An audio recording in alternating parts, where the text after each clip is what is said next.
हाय, myself doctor दिशा Chopde, consulting homeopath व कॉस्मॅटॉलॉजिस्ट. आजकाल ओपीडीमध्ये एक कॉमन प्रश्न विचारला जातो, तो म्हणजे कोलॅजिनविषयी. बरेचसे पेशंट विचारतात की मॅडम, कोलॅजिन आम्ही केव्हा स्टार्ट करायला पाहिजे किंवा कोलॅजिनचं सप्लिमेंटेशन कशा फॉर्ममध्ये आम्ही घ्यायला पाहिजे. तर सर्वात आधी कोलॅजिन म्हणजे काय हे आपण समजून घेऊ. कोलॅजिन हा तुमच्या बॉडीमध्ये आढळणारा एक मुबलक प्रमाणात आढळणारा एक प्रोटीन असतो, जो बॉडीमध्येच तयार होत असतो. पण एका पर्टिक्युलर एजनंतर कोलॅजिन फॉर्मेशन हे बॉडीमध्ये हळूहळू कमी होत जातं.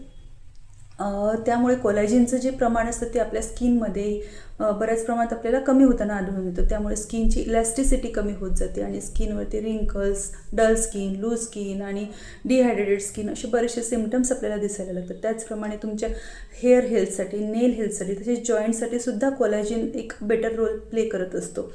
आणि तर हे कोलॅजिन सप्लिमेंट तुम्ही कोणत्या फॉर्ममध्ये घ्यायला पाहिजे. तर अशा बऱ्याच पेशंटचा प्रश्न असतो की कोलॅजिन हे कुठल्या फॉर्ममध्ये असायला पाहिजे, त्याचा सोर्स कुठला असला पाहिजे. तो मराईन सोर्स असला पाहिजे, ॲनिमल सोर्स असला पाहिजे का व्हेजिटेबल सोर्स असला पाहिजे. तर मराईन सोर्स हा बेटर सोर्स असतो कोलॅजिनचा, आणि तो कुठल्या फॉर्ममध्ये असला पाहिजे, तर तो तुम्ही पावडर फॉर्ममध्ये किंवा कॅप्सूल फॉर्ममध्ये सुद्धा घेऊ शकता.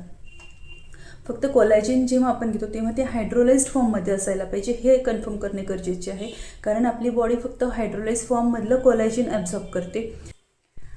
मग ते कॅप्सूल फॉर्ममध्ये असेल तरी चालेल किंवा ते पावडर फॉर्ममध्ये असलं तरी चालेल. जर तुमचं बिझी शेड्यूल असेल आणि तुम्ही बाहेर वर्किंग असाल तर कॅप्सूल फॉर्ममधलं कोलॅजिन हे इझी राहतं. फक्त त्याचा डोस, कन्सिस्टन्सी मॅटर करतं.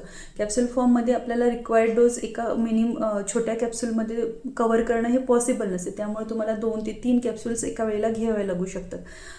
तुम्ही जेव्हा पावडर फॉर्ममध्ये कोलॅजिन घेता तेव्हा एक 10 ते 15 ग्रामपर्यंतचा डोस तुमच्या एका टेबलस्पूनमध्ये तो कवर होऊ शकतो. त्यामुळे तो तुम्ही तुमच्या डेली स्मूदीमध्ये, तुमच्या मिल्कमध्ये, कॉफीमध्ये किंवा एनी अदर फॉर्ममध्ये तुम्ही तो घेऊ शकता.